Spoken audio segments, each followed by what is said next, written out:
Hey everybody, welcome back to Reason for Truth. The truth comes first, reasons come last, but we're always and constantly learning because we stop learning, we stop teaching. Really stop teaching. Well, I want to pick up on a podcast I recently put out, which is Why Conservatives Are Pessimistic. I took that same podcast, I added some additional information to it, and I want to call it Why Conservatives Should Be Positive, an updated podcast episode. Let's get started.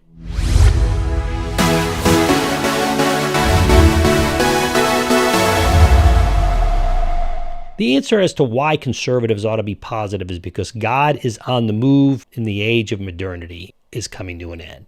Let me explain. We've been living in the modern age for well over 300 years. Our society is inherently liberal because our society is inherently modern. The United States and most of the world have been living, as I said, in a state called modernity for over 300 years.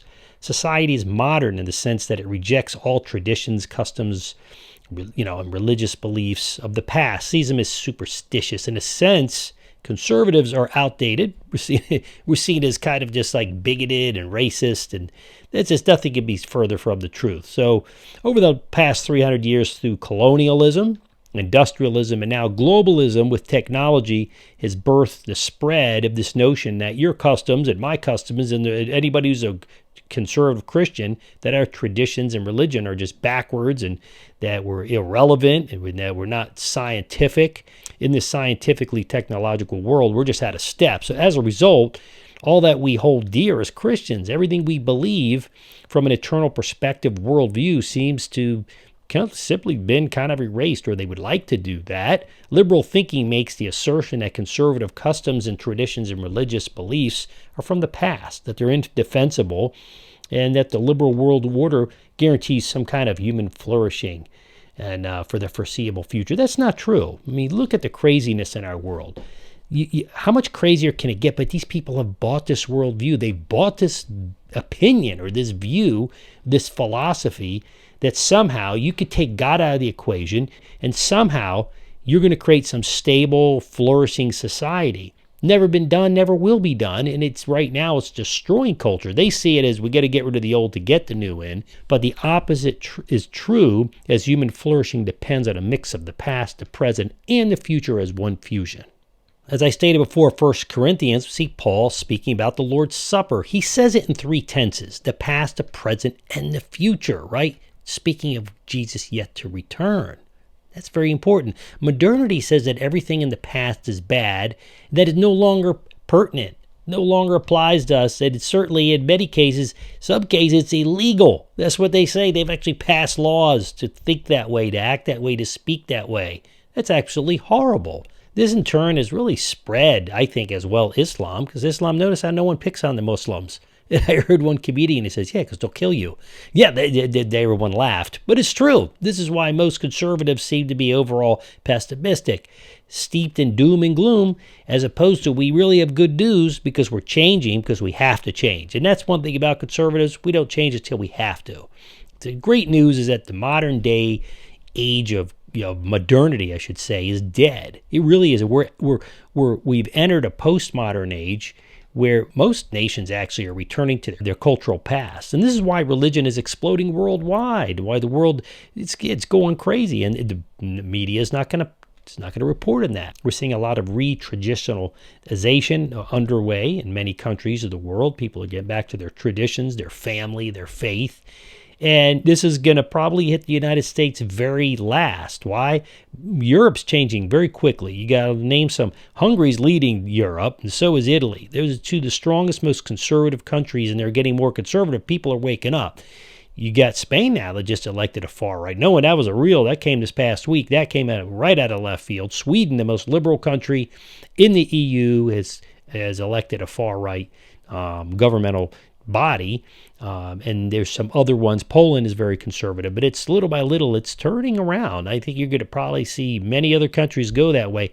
And listen, the United States is going to fall last. Why? Because we're the most modern. We have the most technology, and our mindset is so 1.0, 2.0, 3.0.